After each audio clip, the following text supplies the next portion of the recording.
Hi everyone, welcome back to my channel. In today's video, I wanted to share something that not a lot of people talk about, but I feel like a lot of people suffer from, and I used to have the same issue, and that is being tired all of the time. I used to never get anything done because I was so tired nonstop.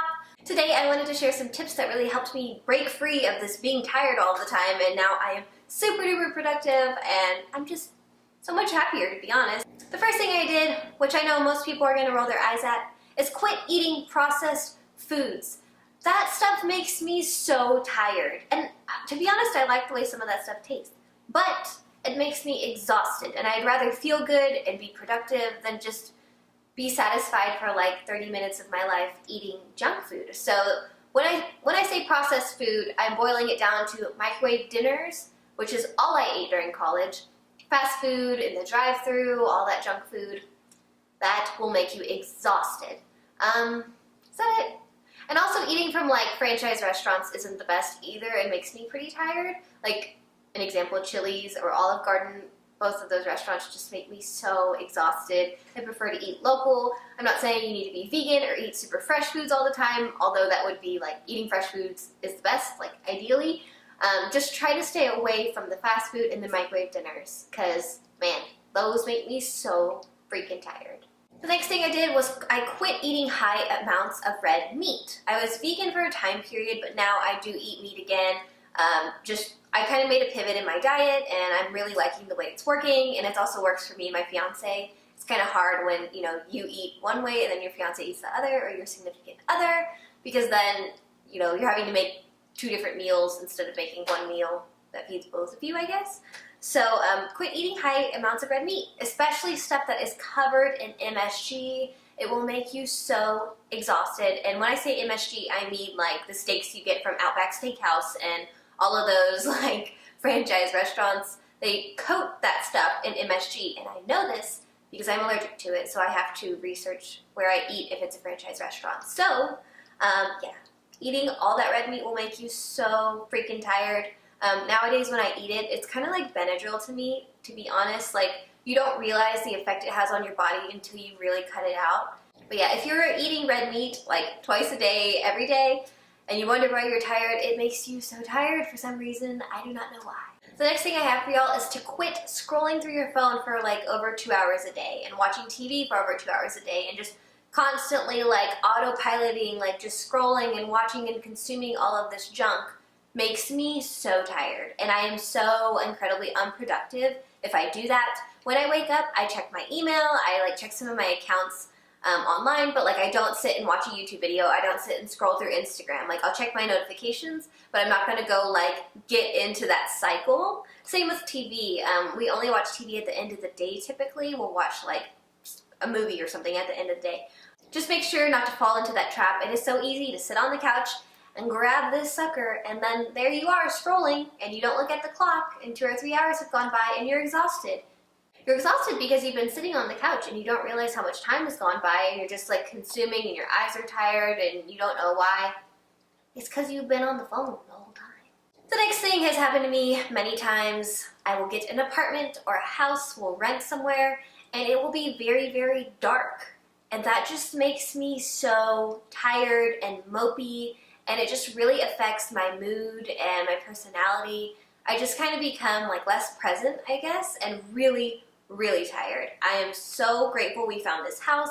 It was so worth the extra money because it was over our budget at the time, but it does have windows, and it's very white and bright and awake. But 2 apartments prior to this, we had an apartment on the bottom floor of an apartment complex, and there was a big tree outside, and it blocked all the light from coming into our place, and so it was always just so dark, and it was very depressing, to be honest. Whenever I had a dark place in college, I would really frequently try to get outside and get some sunlight, go for a walk your dog, go outside and write. I would take a blanket and go to a park and take a book or a journal, and I would go and sit there or listen to music if you don't want to write or read or anything like that. So just get your butt into the sun, and if you look for apartments or houses, try to avoid getting a place with less windows, because that darkness just makes you so dang tired. It made me exhausted nonstop.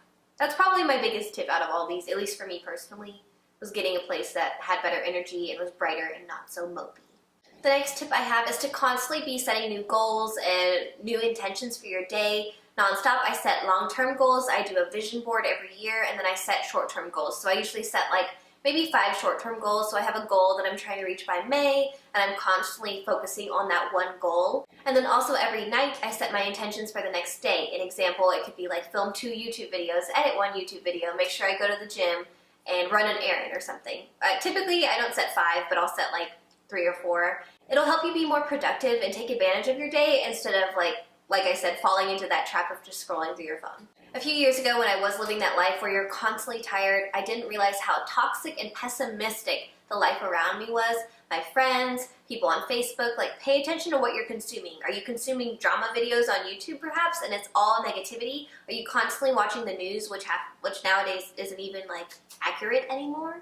So that's all like really depressing stuff. Are your friends constantly gossiping? People always bond over gossip, and that is just so much negativity. Pay attention to what your friends say on Facebook and what you're reading and scrolling through. Is everyone complaining about their lives? Because I know my Facebook is constantly filled with like just people complaining about everything. So I had to get off Facebook. I'll post on there occasionally, but like I try not to scroll through anymore. Also in that realm, if you are broke, quit complaining that you're broke and putting it out there into the universe. It's just exhausting. You're doing nothing. You're just being a victim, and it's up to you to change that. If you do wake up early, if you do set your goals, if you do follow through with those kinds of things, if you practice manifesting or the law of attraction, that is how you get things done, and that is how you don't stay broke. So quit like complaining that you're constantly broke, because yeah, that goes in the realm of people who complain on Facebook all the time. If you're one of those people, stop that. Just stop. You don't have to do that. That's not good for no one. Just be positive and bring in positive people around you. Focus on hanging out with those kinds of people as opposed to hanging out with people that just want to talk crap about people all day. The last and final tip I have for y'all is very important, and that is to realize when you're going on autopilot. It is so easy to go on autopilot. I'll add a photo here of what I have in my office, which helps me just stay focused and grounded.